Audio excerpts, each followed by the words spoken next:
The king's sons carried his coffin out of his home, a palace called the Gate of Peace.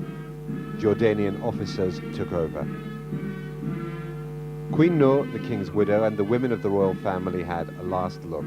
In accordance with Muslim tradition, they didn't go to the graveside.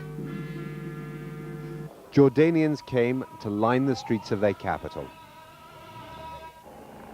The cortege drove through the center of Amman.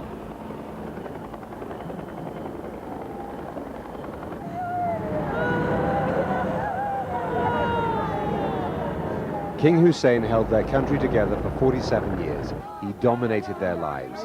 He overcame political and military disasters. He earned the respect of his enemies and the loyalty, even the love, of his subjects. By the time King Hussein was Abdullah's age, he'd fought off coups, he'd survived assassination attempts, and he'd been to war with Israel. This unique state occasion is a big test for the new king, as monarch and as a man who's burying his father. Tens of thousands of Jordanians turned out. Their pain, their sense of loss is real. In places they surged forward to try to touch the coffin. The princes were waiting at the gates of Ragadan Palace, the site of the royal burial ground. King Abdullah managed a nervous smile next to his uncle Hassan, crown prince for 33 years. The old king's last act was to remove Hassan from the succession for abusing his power. But this was the display of family unity the Jordanian people wanted to see.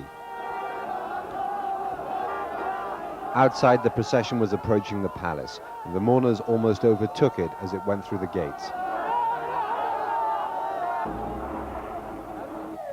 The coffin was taken into Ragadan Palace. They set it down in the throne room, facing Mecca, the holiest place in the Islamic world. King Hussein traced his descent from the Prophet Muhammad. King Abdullah led the mourners. Then came the princes. Outside, more than 50 kings, presidents and prime ministers, and hundreds of other dignitaries waited for their turn to go in to pay their last respects. A group like this has never assembled before in the Middle East. Bill Clinton and 3 former presidents led the Western contingent. The Prince of Wales, Tony Blair, and the leaders of the opposition parties represented Britain. The president of Syria, Hafez al-Assad, prayed at the king's coffin. He's an implacable enemy of Israel. The Jewish state sent its entire political leadership.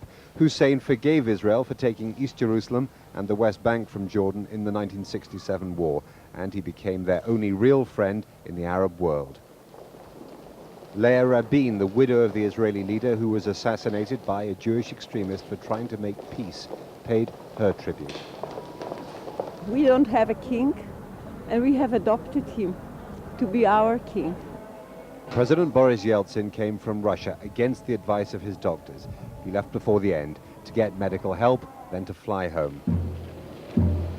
King Hussein's coffin was taken towards his grave by soldiers from the Royal Jordanian Army.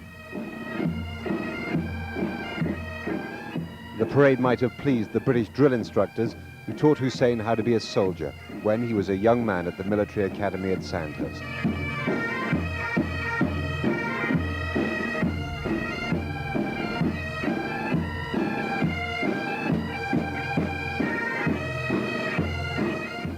The army was the bedrock of Hussein's power. It will stay loyal to King Abdullah, who's a professional soldier, general. Behind came the leaders of most of the world. It was dignified and somehow informal, rather like Hussein himself. Queen Noor watched from a little way off. King Hussein was buried close to his father and his grandfather, who was shot dead next to him when he was a boy. The king is the first of the current generation of aging Arab leaders to die. If Hussein's dreams can still flourish without him, their children have a chance of peace. Jeremy Bowen, BBC News, Amman.